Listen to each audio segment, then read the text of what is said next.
This break is brought to you by Netflix. Head on over to netflix.com/GameBreakerTV to sign up for your free 30-day trial and gain access to shows and web shows like The Guild. You can watch the entire first season right here on Netflix, so it's an amazing service. Be sure to jump in. Check that out if you have not already. Now, the popular streamer Destiny has once again been let go from Team Quantic Gaming. Now, with me to talk a little bit more about this is GameBreaker writer Callum Lawrence. Cal, what's actually happened here? Why did he get let go? Well, Destiny once again was being Destiny. He was being ridiculously racist on his stream and towards another gamer in the community. There was this post done, posted it on TeamLiquid.net's forums about this player that openly received quite hateful comments from Destiny while playing ladder. It was quite a racist comment, and he basically said, "Okay, this is unacceptable."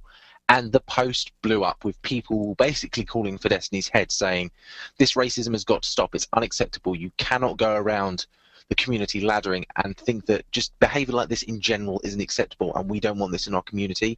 And with such a big outroar and so many people just saying stuff like, "Okay, we want him gone. We're going to go to the sponsors, tell him that we want him gone. We're going to go to the teams that we want him gone." Quantic just had to step in and say, "Okay, us and Destiny, we've talked it over and we decided it's time to let go."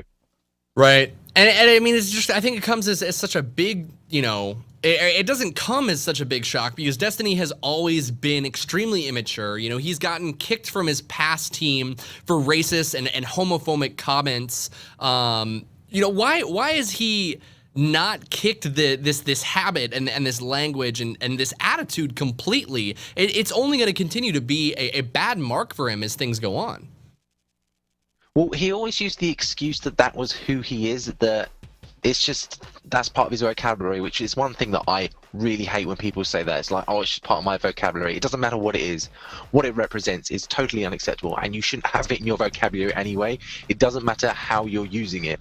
It shouldn't be done. And that was one of the reasons that he kind of thought it was okay, but it is not ever okay. And I feel like he should have definitely hit it on the head as soon as he was let go from complexities. Like, when you lose a team, and then you're like, "Okay, I think I need to sort this area of myself out. I need to stop doing that because obviously it's bad because, one, I've been let from the team and let go from a team, and two, it's just ethnically bad anyway. You just know that you shouldn't do it." And I don't know why he hasn't hit it on the head since now. I mean, he stated publicly on Twitter rather recently that since this Quantic Gaming episode, he said that, "I'm going to cut out all of the racial slurs in my words," which is, hopefully he's going to stick by that words. But up until now, I do not know why he has not cut it out until this point where it's actually escalated for him to be kicked from yet another team.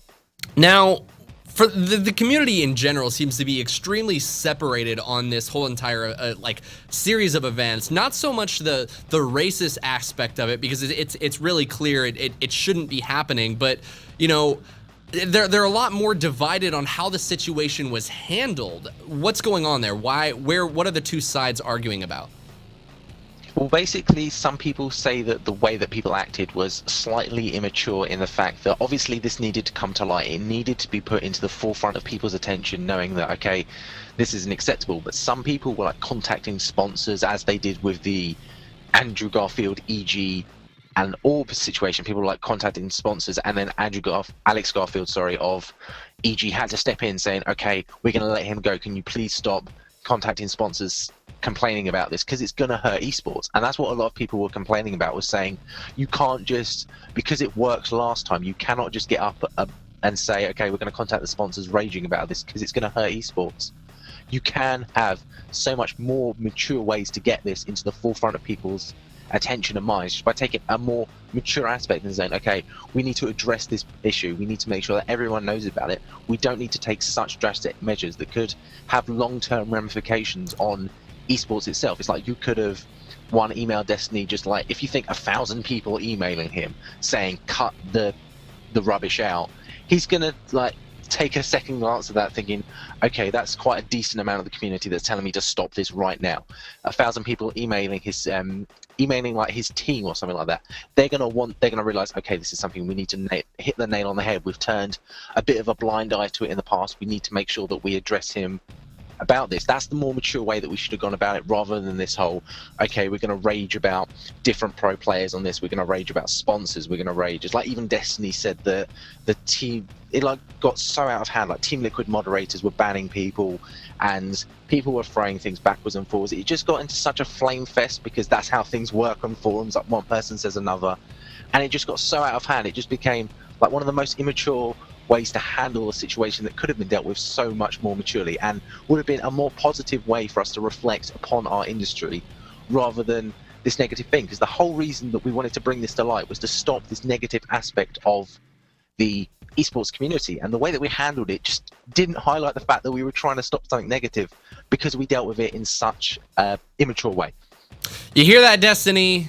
Gamebreaker writer Callan Lawrence says, cut the rubbish out.